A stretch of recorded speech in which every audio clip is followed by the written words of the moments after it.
Well, I'm a traditional therapist. Initially, I worked not in past life regression or in any of the things that I do today. Primarily, I was working in behavior modification and working with people who had problems with sleeping and with depression, this sort of thing.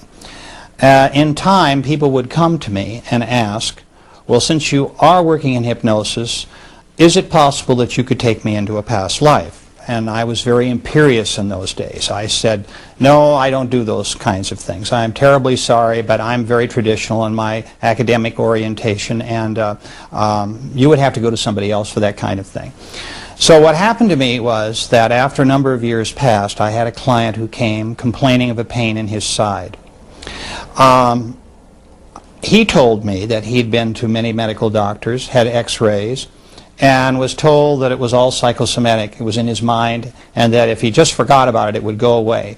But it was causing him intense pain. He wasn't sleeping well, and so forth. He asked me if I could possibly find any root causes for this in his childhood, if I could regress him to his childhood. So I did this, and we searched, and I looked through many of the early aspects of his childhood, and I could find him not falling on a sharp object or being involved with knives in any way or anything that would cause this very sharp pain in his side. So finally, in frustration, I said to this individual, who, by the way, went very deep very quickly in hypnosis, which is an important part of what I'm saying, because that to me is a key in reaching into the past life work that I now do and my interlife work. I said, go to the source of your pain. Tell me the first time it happened. And suddenly he was on the battlefields of France in World War I, in a British division at the Battle of the Somme, and was being bayoneted. So while the poor fellow had suddenly regressed into a past life, almost getting ahead of me, and he's lying in the mud dying, I'm so skeptical, because that's my nature, that I'm asking him to describe his division patch for me on his arm. What battle is this, I asked. Where are we? Who are you fighting? Because I'm not satisfied that this is really happening to me. So he described all these things very accurately, and since I am an amateur historian, I knew he was accurate. And so I realized that I'd had my first past life case, and I worked in desensitizing him just as I would have done if he'd have been a 6-year-old child who'd speared himself in the kitchen, for instance, while his mother wasn't there. So from that case, I realized that that past life regression was very real. I was still somewhat skeptical. I did a lot more experimenting, of course, and working with people, and a lot more time passed. And then what happened to me was another case, almost by accident. A lady came to me who complained of loneliness and isolation in society, and she felt that she was not really a part of this world, that she just felt so disoriented with the life that she was living and the people that were around her. She was thinking of suicide. And so again, I worked with this lady as I had done with this man, but not in past life work. We talked about a lot of childhood issues. I put her in hypnosis. We worked a lot with her early life and so forth, and really didn't come up with anything. So like with the man I just spoke about, I asked this lady, go to the source of your loneliness and lack of companionship. And again, she was very somnambulistic. She went very deep very quickly. She was a very good hypnosis subject. And she said, I see them all right now, my companions, they're here in front of me. And I thought, you know, what are we talking about here? Is this a bridge group? Who are these people? And she's staring at my office wall with a glazed look, and she sort of, her eyes are fluttering, and she's saying to me, no, these are my spiritual soulmates, and there are 8 of them, and she described who they are. And I couldn't believe this. There just chills went up and down my spine that I had actually, I was talking to someone who was talking about a life between lives, and this is an area of which I had no experience and I'd read no books on. There weren't many books even touching on the subject. So from that case, I began to really research the area between lives, and I soon, as time went on, my practice, I changed it to working basically with people who wanted to know about their immortality. People who now come to me who are interested in finding out who they really are, who their soulmates are, what their spirit group is like, why they are here on earth, and so forth. To me, these are the profound questions in life, and the psychological benefits that come from people knowing these points, these issues in their life, empower them in a way that they had not had before. And so that's essentially how I came to work in the area that I do today.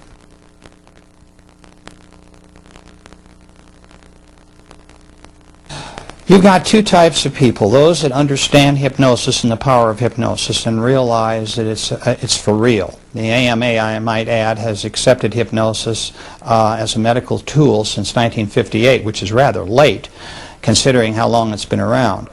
But the point I want to make is that people do not hallucinate in hypnosis. The conscious mind is not unconscious. It's very aware of what is going on around at all times around the subject. It is not as if you were in bed asleep at night in a deep delta state. You are in what we call an alpha or theta state. So your conscious mind is able to work and help with information that we're deriving from your subconscious. And so hypnosis really, in terms of whether you want to believe in hypnosis or not, depends on your willingness to accept self-reports as data. And essentially, it's not like physics where we have formulas. In terms of scientific proof, one could argue that's not possible. All I can tell you is that I was a skeptic at first about the whole process of past life regression and working in the life between lives. And what convinced me that it was real and that my patients were telling me everything that had actually happened to them in the past was their consistency of their reports. It didn't matter whether someone came to me who was deeply religious or an atheist or any philosophical persuasion in between. Once I had them in deep hypnosis, they all told me the same thing about the spirit world and about their life between lives.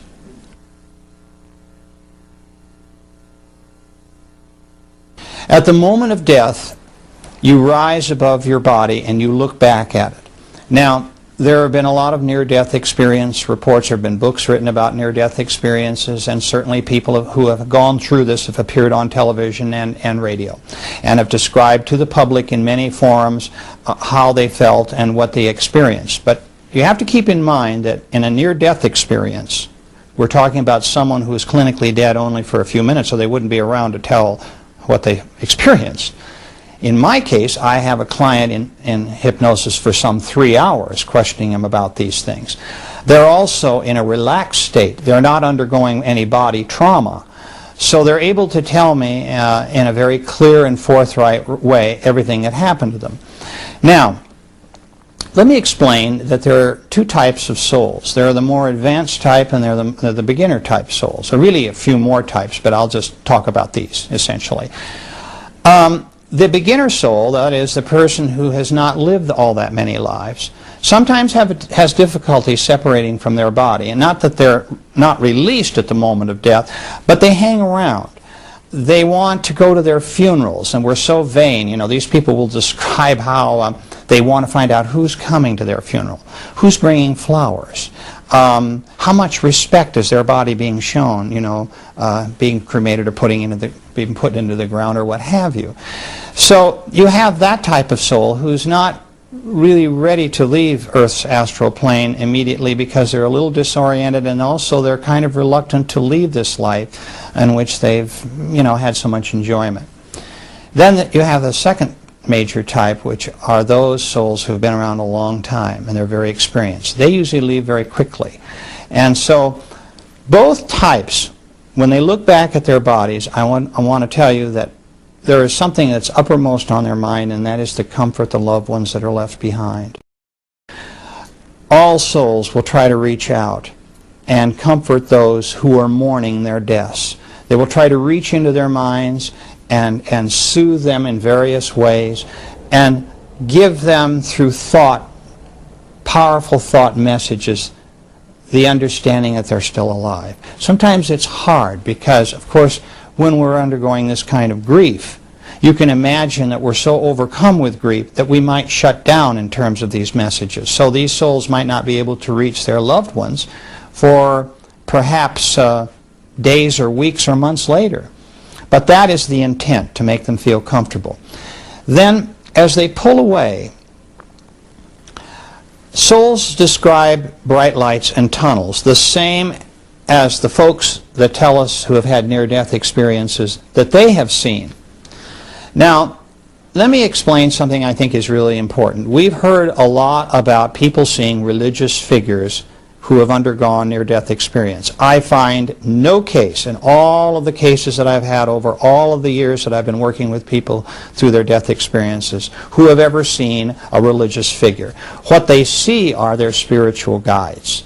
These are those loving beings who are their teachers, who come to them at the moment of death to guide them into the spirit world. Now, I'd like to also say that you may also see people who you have known in this life who have passed on ahead of you who will also come and welcome you back. And this too is a very wonderful experience. For instance, people will see their mothers, for example, or a best friend who may have died in front of them, or a brother or sister, this sort of thing. And it's a very ennobling and beautiful experience for them.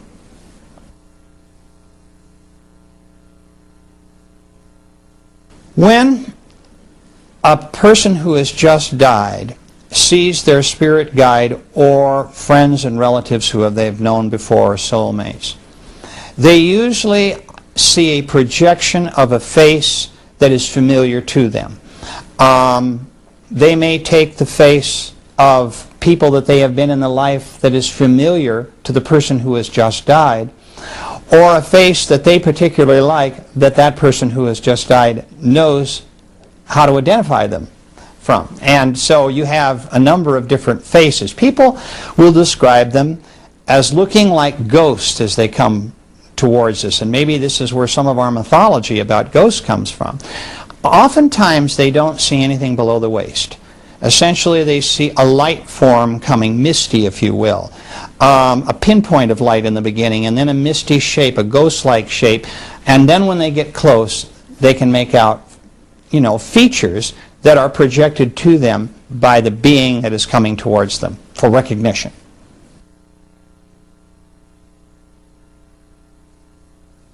No one that I have ever put in hypnosis has ever seen any demonic figures or hell of any kind. We have heard this from some people who have had near-death experiences, not many, a few.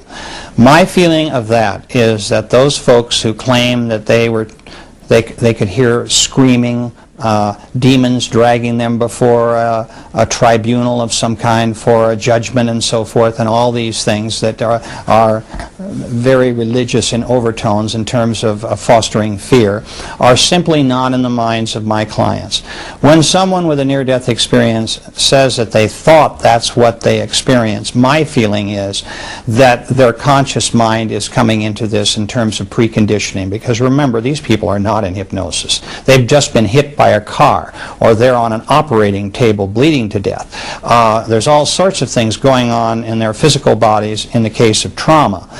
And so what has happened here, in my view, is that their conscious mind is on overload, and all of those fears and anxieties that they have had in their walking around state about life after death is coming back to haunt them. They are not describing what really exists in terms of being taken in front of demons and being punished and so forth. Their bright lights and tunnels are real, but when they start getting into a lot of the things that concern them in terms of their conscious fears, I suspect preconditioning. My clients tell me that the spirit world is a place of love, forgiveness, and kindness.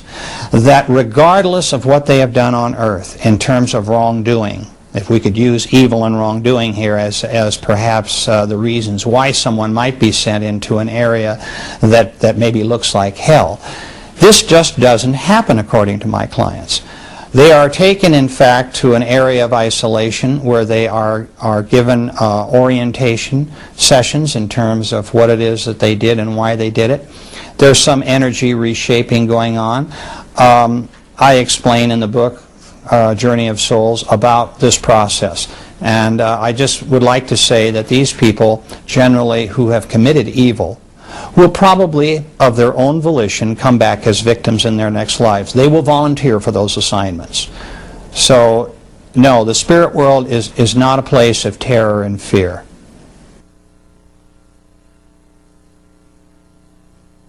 Let me describe to you where I think some people get an idea of a tribunal.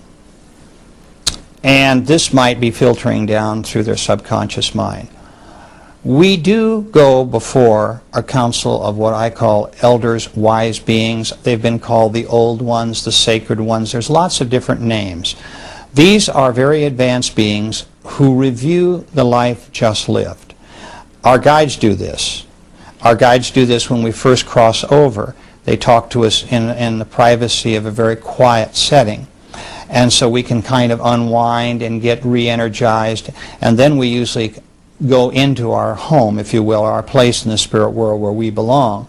And we can talk about that in a few minutes. But what I'd like to tell you now is the tribunals concept that I hear a lot about. People worried that they might be hauled in front of demonic judges and made to account for all their sins. These wise beings are more advanced teachers. They rank, if you will, even above our guides in terms of knowledge, understanding, and experience. What generally I find happens is that our guides accompany us to a very quiet, serene area where these beings will talk to us. Now, I'd like to point out that I have had clients who have had only 3 of these elders in front of them, and some as many as 10 or 12. It really depends on the individual, what spirit group they're located in terms of how advanced they are and so forth. These beings will question them in a very gentle way about how you, as the person who has just died, conducted your last life, and how you feel about how well you did, or where you had failings and where there were shortcomings, and they would also like to talk to you about your successes. So it's a very gentle process, and it's one that everyone experiences between lives, after every life.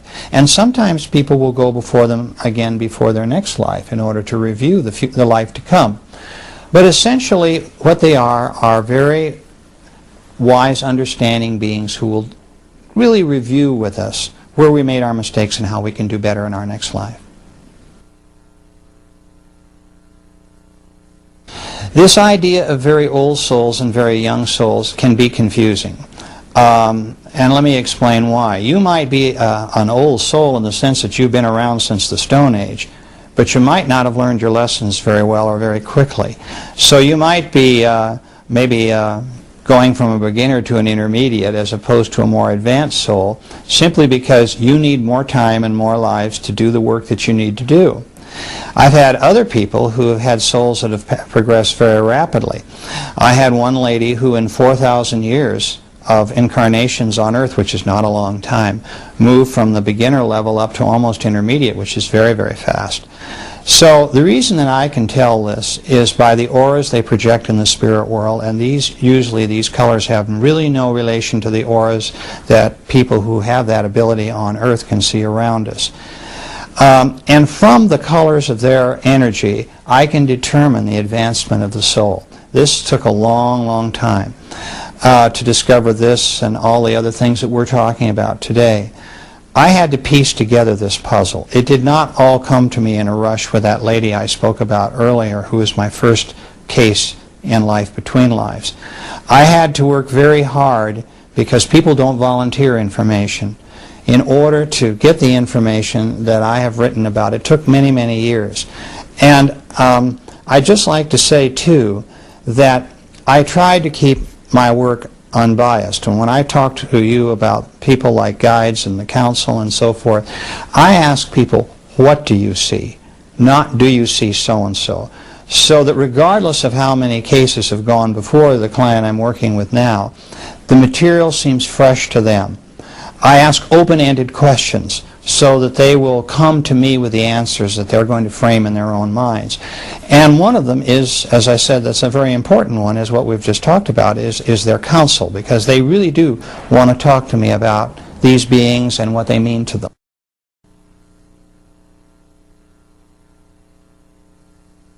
people can get misconceptions from ghosts, and it's my feeling that there are beings who have not left the astral plane yet because they're not ready to. They're very dissatisfied with things. Maybe they were murdered. They want to find vengeance and so forth. They're not forced into the spirit world. Usually they're taken by the hand when they're ready and taken into the spirit world. I might also say that there's another element of this that's kind of unique to my own work in terms of ghosts. I believe in the duality of souls. Souls have the ability to live parallel lives, to divide their energy. A part of their energy always stays behind in the spirit world. So you could have a ghost with an energy particle who is still on earth but have the same holographic image, if you will, of that soul's ego in the spirit world at the same time. So we never stop learning, and we never actually are totally disconnected from the spirit world.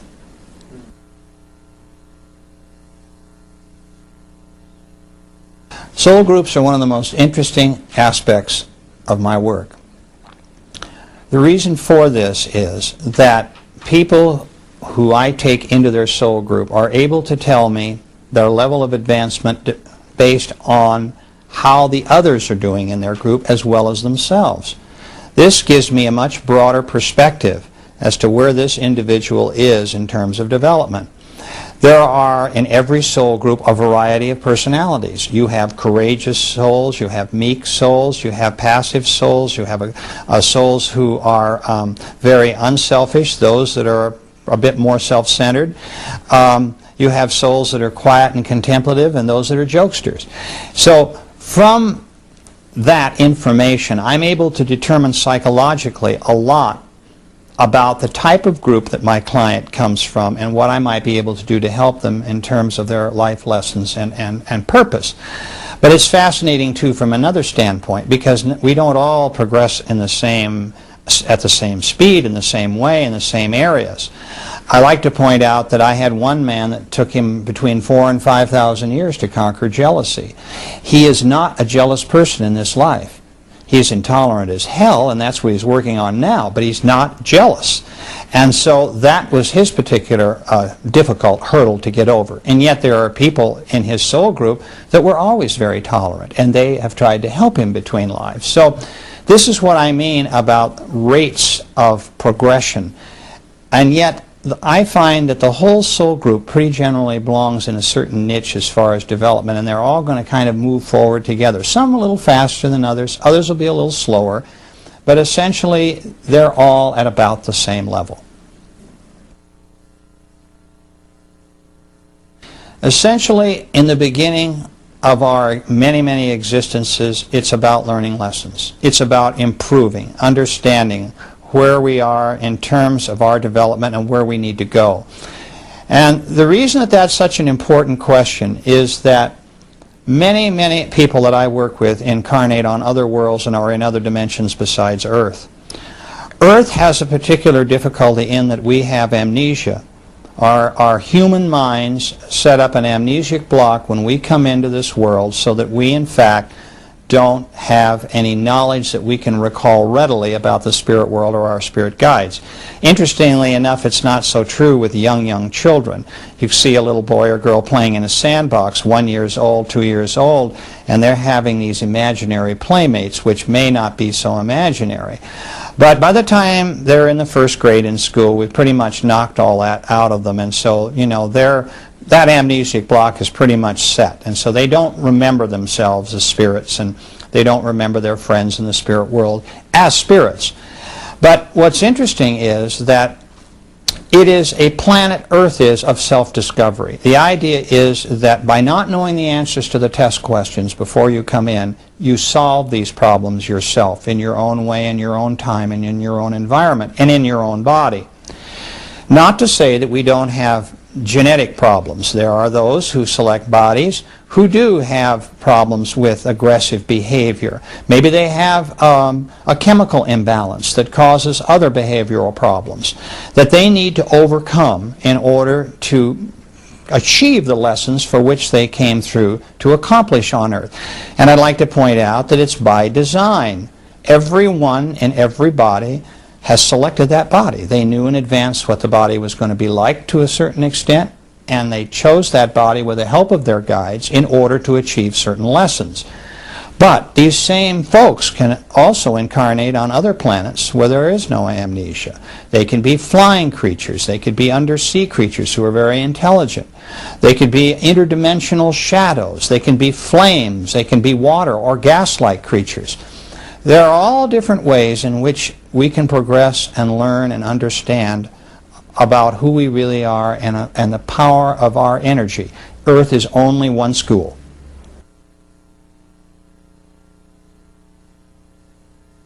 For me, it's difficult to say the word God because, to be quite frank with you, I came into this as an atheist. I did not believe in God. I did not believe that there was anything after life but ultimate oblivion.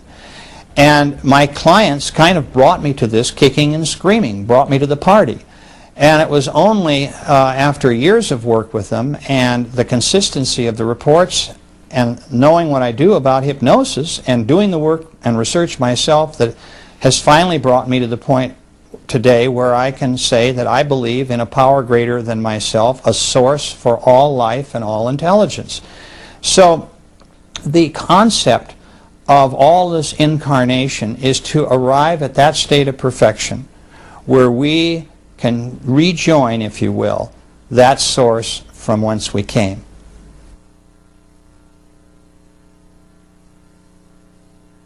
This is one of the most jovial parts, if I could call it that, of my work.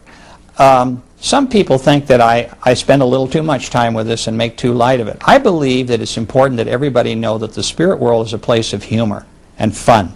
It is not all business. It is not all the kinds of things I describe in some of my chapters about energy work, creation work, learning to cope with our lessons in classroom type situations. There's a lot of that. But we also have R&R, rest and recreation. And I've had many clients tell me about playing games. Some of the games I hear are like Red Rover, where sides will line up opposite each other and come crashing together as balls of energy in order to unite and blend their intelligent energy. And it's kind of like playing bumper cars. Others will talk about a dodgeball game where they will throw bolts of energy at each other, or playing tag, these kinds of things. And there's a lot more esoteric type games where they can go to other worlds where there is no human life, for example, and frolic, if you will, on that world as spirits who are not there to learn lessons but to simply have fun with each other. And they play. So once in a while, when I give a speech about the fact that there is a lot of humor and play in the spirit world, some people get a little upset because they think it all should be very, very serious. And I find that that's just not true.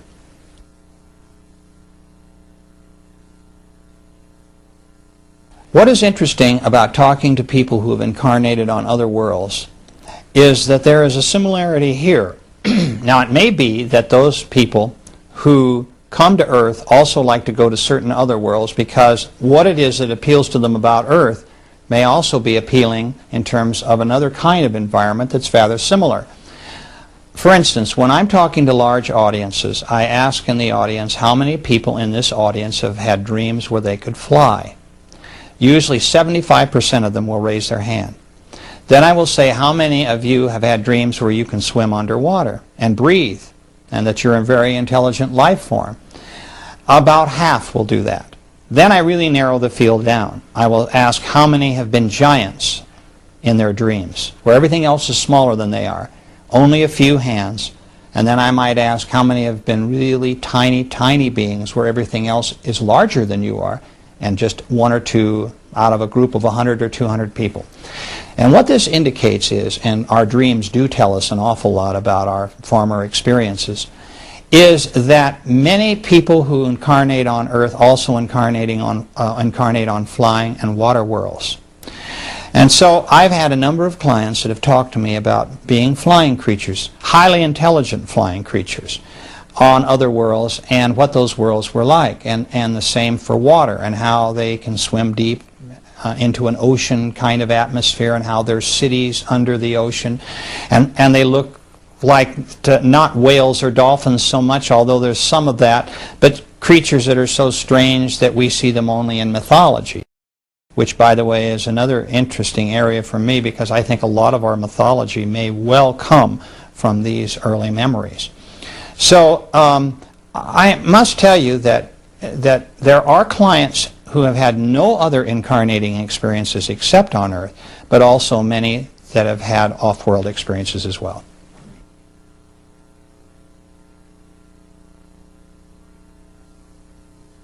When we dream, generally, my way of describing dreams is generally in three categories. We can cleanse our minds at the end of every day. It's kind of a cleaning house where we vent a lot of the things that have gone on, and a lot of it is kind of like everything's short-circuited up there. We've all had dreams which seem like just utter nonsense if we wake up in the morning and wonder what they were all about, or if we wake up in the middle of the night and they've just happened and we don't make any sense of them. We also have those dreams which are problem-solving dreams. We go to bed with a specific problem, and somehow in the morning we wake up and our answer is beginning to formulate. So that's a very cortexual type of dream where we're really analyzing a problem, and our sleep state is helping us resolve that. Then we have what I call spiritual dreams. The dreams that I've just described in terms of flying dreams or water dreams, where in fact we are creatures that we don't understand in a conscious state, but we're reliving earlier experiences. I might also mention that the problem-solving and the spiritual dreams can overlap. We may receive help from a guide in the middle of the night to some major problem that we just can't seem to solve during the day, and our minds are not open to receiving information from our guides. Maybe we're not people who meditate. So the only way they really have of reaching us is when we're in a subconscious state at night. And so dreams can take many different forms.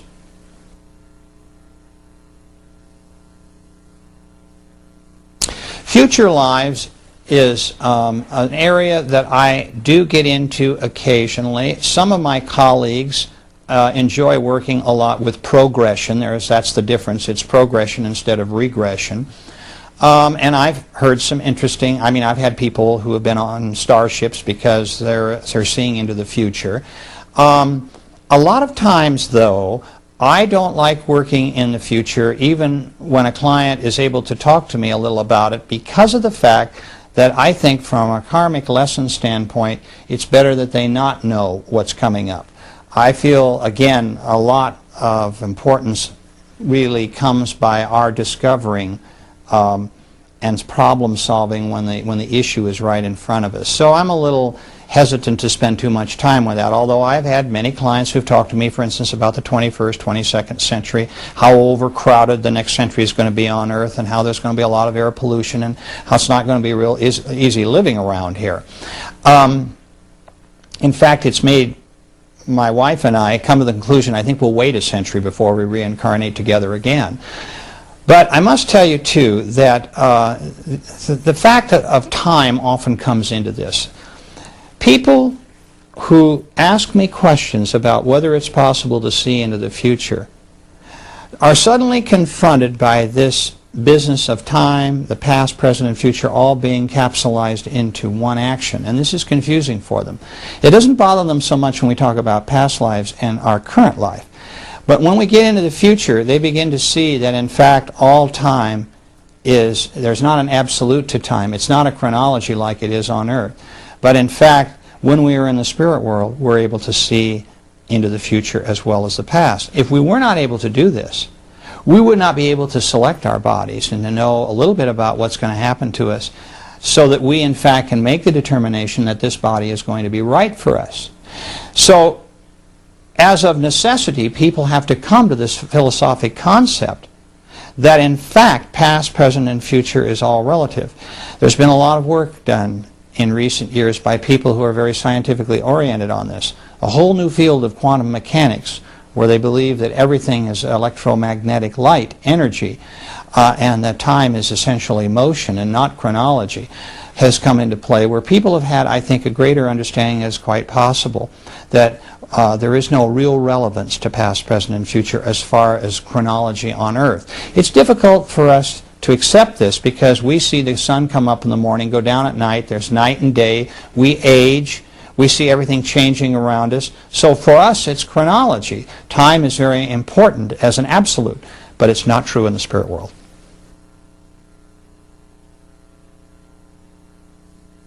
When they decide, and their guides are also involved in this decision, that it's time to come forward and be reincarnated again, they go to a place where they can study the bodies that they're going to be given as choices. Now, I find this varies between clients. Some clients are given 2 or 3 choices, other clients are given basically 1 choice, but I have almost never found a client who has said, I don't like that choice. Their guides and masters know too much about them, too much about what needs to be done to make mistakes in this area. So I find most people are very joyful when they see the bodies that they're going to inhabit in their next life. They look almost as if they go into a television studio or a movie theater and see in stop action certain aspects of the life to come, to see whether their soul will fit into the personality of the body that they're going to inhabit, and see how that will work in terms of their coming forward. Now, I'd like to say that it's an extremely important part of my work to understand how the soul mind of my client is interfacing with their earthly mind in the ego of the body, the brain in which they're now incarnating as a person in this particular life. Because, as I mentioned before, we have different soul egos that combine with different bodies. And it's true that in the womb, when we're analyzing what this mind is like and how we might combine with it, there is a duality. Once we are born, that fusion has taken place. It is not as if the soul is an alien form. That baby recognizes this intelligent life and welcomes it. After all, if we were to take the soul out of, say, a human body, we would probably have raw emotions. There would be a survival instinct. We'd have aggression. We'd have passivity. All those things which are influential to a soul. But emotions are very peculiar to a body. A soul has to learn how to cope with that. So the soul brings to the body intuition, imagination, a concept of morality, these sorts of things. So this is very important when a soul is looking at that new body and deciding whether this body is going to really be right for them. So what happens after this viewing period is over, souls go back and say goodbye to their soul mates and their soul groups and their guides, and then they are brought forward into that new body in the womb of their mothers.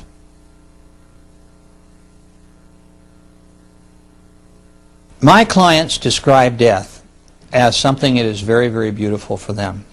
The trauma that has just gone before is pretty much wiped out at the moment of death.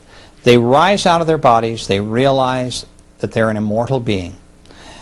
Oh my God, I'm not dead, is a statement I hear quite often. And they look back at their bodies, and of course all of their memories of all of who they are as souls and all their past lives come crashing in, and they realize that this life they have just lived is transitory. Not that they can't feel sadness for the husband and wife who is at their bedside, for example, or a child. But souls don't feel sadness the same way human beings do, because they're immortal beings. They understand that they will soon be joined by these folks they've left behind. And I can tell you this, that most people feel 2 things. They feel freedom and they feel joy at the moment of death.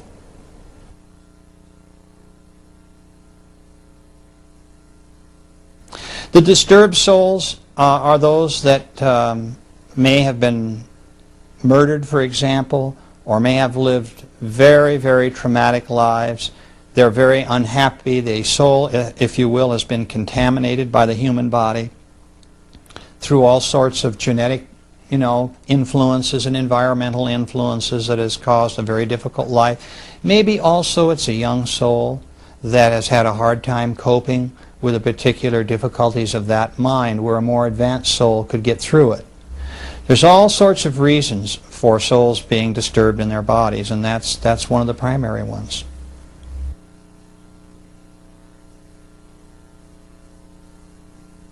I find the different levels of souls are generally on 3 different levels, although I can keep this simple and just say beginner and advanced. In my book, I describe them as beginner, intermediate, and advanced, and there are a couple of grades in between that, but that is a general category. I think that the thing that differentiates the beginner from the intermediate is essentially by the time you reach intermediate level, you're beginning your teacher training. You're given more responsibility. You've had a lot of lives that have been very difficult, and you've been very successful in your life in handling them. One of the primary things that our guides and teachers look at is how we have treated others in our life. What have we done for others as opposed to ourselves? And if we find people who are really quite unselfish and giving people, we know that probably they're moving into the intermediate level. And from the intermediate level to the advanced level is the difference between a soul being kind of at the beginning stage of teaching to one that is a more advanced teacher. And those souls that are more advanced are into work that is very, very demanding. Many of them will have a number of people with whom they are teaching who are on Earth and on other planets. And it is also their responsibility in the spirit world to, if you will, run spirit groups as teachers, and to conduct lessons, and to work with individual souls on their own problems. So there's quite a difference between a beginner and an advanced soul.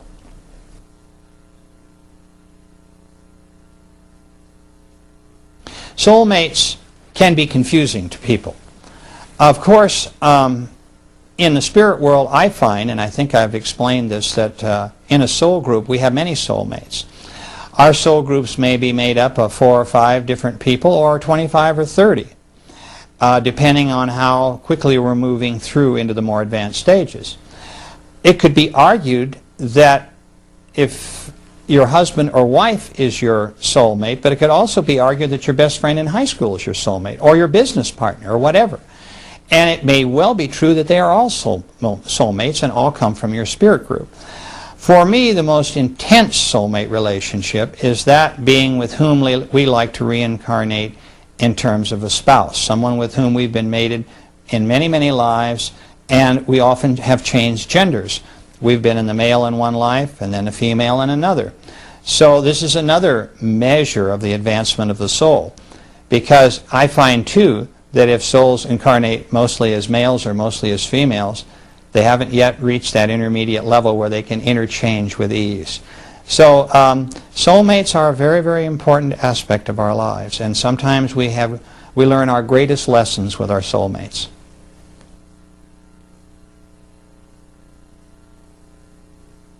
Well, orientation is that aspect of going into the spirit world where you review your last life. You review what it is that you did right and what you did wrong. Transition is when you move into the spirit world to your place where you live with your other souls who are your group. And there may be other groups that you can see around you. And finally, the last area is when you move forward. That is the time of rebirth and embarkation, if you will. When the time that you have spent between lives now is completed and you're ready to tackle the next life and the next body and go forward with the next lesson that will give you basically purpose in your life.